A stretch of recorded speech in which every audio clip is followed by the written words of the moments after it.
Tu as peut-être remarqué un détail sur mes nouvelles vidéos, elles sont numérotées.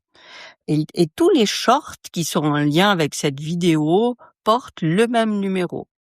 Il y a une première raison très pratique à ça, c'est que si tu tombes sur un short et que tu veux retrouver la vidéo complète, ben tu peux regarder le numéro qui apparaît en transparence sur le short et tu peux ensuite retrouver la vidéo correspondante sur ma chaîne YouTube. Il y a une deuxième raison aussi, et c'est beaucoup plus important pour moi. Je numérote mes vidéos parce que, bah oui, je veux signaler que j'ai le droit de changer d'avis. Sur ce sujet de la neuroatypie, oui, je suis en apprentissage permanent.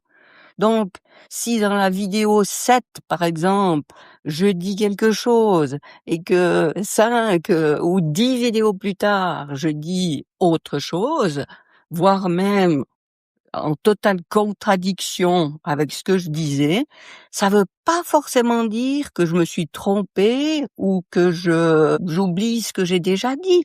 C'est simplement que, entre-temps, j'ai appris quelque chose et je m'autorise à changer d'avis et à dire autre chose sur le sujet. J'ai beaucoup lu, écouté, découvert de nouvelles informations et quelqu'un m'a peut-être alors apporté un point de vue qui m'a permis de comprendre la chose autrement, et c'est peut-être aussi ma propre expérience qui m'a amené à comprendre cette chose autrement. Et donc oui, je change parfois d'avis et je ne pense pas que ce soit un problème, bien au contraire. Je trouve d'ailleurs assez étonnant qu'on puisse reprocher à quelqu'un de changer d'avis comme si c'était forcément se trahir ou tourner sa veste. Pour moi, non, changer d'avis, c'est simplement vouloir dire qu'on s'écoute et qu'on évolue. À un moment donné, on réfléchit avec les connaissances qui sont celles qui sont là, les informations, les expériences qui sont à notre disposition au moment T, et d'autres informations arrivent, la réflexion continue à tourner, ça évolue, et voilà, c'est normal.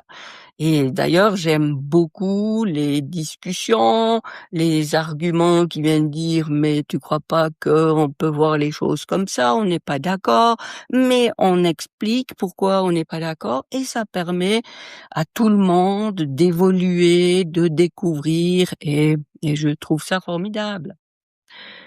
Quand à la fin des vidéos, je dis: «Si tu n'es pas d'accord, dis-moi pourquoi», c'est donc pas, parce que j'ai appris je sais pas où à dire ça, c'est parce que vraiment ça me tient à cœur. Si tu vois autrement les choses que ce que j'explique dans la vidéo, eh bien oui, ça m'intéresse de t'entendre, de prendre connaissance de l'argument, de l'événement, de l'expérience qui est la tienne et qui te font voir les choses autrement. Et oui, je suis curieuse et j'aimerais avoir de plus en plus d'informations pour avancer et élargir tous ces thèmes autour de la neuroatypie.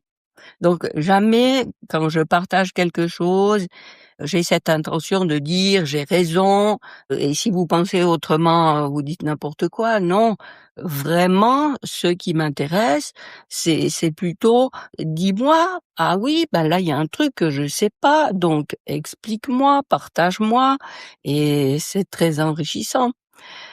Donc, on a tous des expériences qui nourrissent notre réflexion. On a tous des expériences différentes et quand on partage ces expériences, ben, ça permet à tout le monde d'avancer sur le sujet. Et vraiment, je pense pas que ça va arriver un jour qu'on puisse se dire, ou en tout cas que je puisse dire: «Voilà, ça y est, maintenant je sais, c'est comme ça. Il y a qu'une manière, qui se révèle être la vérité et puis je changerai plus d'avis». Non, je crois vraiment que ça n'arrivera pas et c'est pour ça que je dis que je préfère dire: «Voilà ce que je pense aujourd'hui, voilà comme je vois les choses, aujourd'hui, en fonction des informations que j'ai», et je peux jamais garantir que ce sera toujours le cas dans un jour, dans un an ou qui sait quand.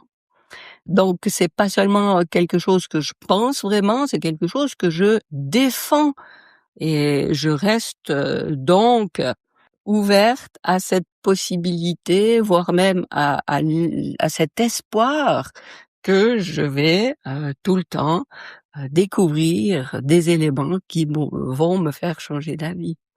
Donc, ces petits numéros en transparence sur la vidéo, ce sont aussi des traces, une manière de garder quelque chose de ce temps qui passe, de ce cheminement et quand on tombe sur une vidéo, ben, ça nous permet de savoir à quel moment j'ai dit ça et puis que oui, si on voit une autre vidéo qui est pas du tout au même moment où je dis le contraire, eh ben, c'est normal et c'est pas un souci. Et encore une fois, heureusement que ça se passe comme ça parce que si dans 3 ans, je fais une vidéo sur le sujet et que je dis exactement la même chose que ce que je dis aujourd'hui, bah, ça veut peut-être dire que j'ai manqué de curiosité pendant tout ce temps, que j'ai rien découvert, révélé, d'informations nouvelles dans tout ce laps de temps et puis c'est pas forcément une bonne chose. Donc voilà pourquoi et mes vidéos et mes shorts sont numérotés. Les shorts pour qu'on puisse les relier à mes vidéos et mes vidéos pour qu'on puisse les placer dans une ligne temporelle et qui ce qui permet de comprendre que oui, je dis pas toujours la même chose, je change, j'évolue et c'est très bien comme ça. Voilà. Ben, justement, maintenant, la parole est à toi. Si tu n'es pas d'accord avec quelque chose que je dis dans cette vidéo ou dans une autre, eh bien, si tu as une information à me partager, une expérience plus personnelle que je n'ai pas vécue, eh bien, oui, dis-le, exprime-le et j'en serai vraiment très contente. Et encore une fois, c'est pas pour savoir qui a raison, mais c'est juste pour nourrir toute cette réflexion. Ça m'intéresse vraiment. Alors, je me réjouis de te retrouver pour une prochaine vidéo et je te rappelle d'ailleurs que si tu préfères lire plutôt que regarder des vidéos, tu trouves la version écrite. C'est pas tout à fait la retranscription, c'est plutôt le contenu transformé en quelque chose qui ressemble plus à un article, eh bien tu retrouves ce contenu sur mon blog, sur mon site vivianka.com/blog. Je te remercie d'être là. Je me réjouis de te retrouver bientôt.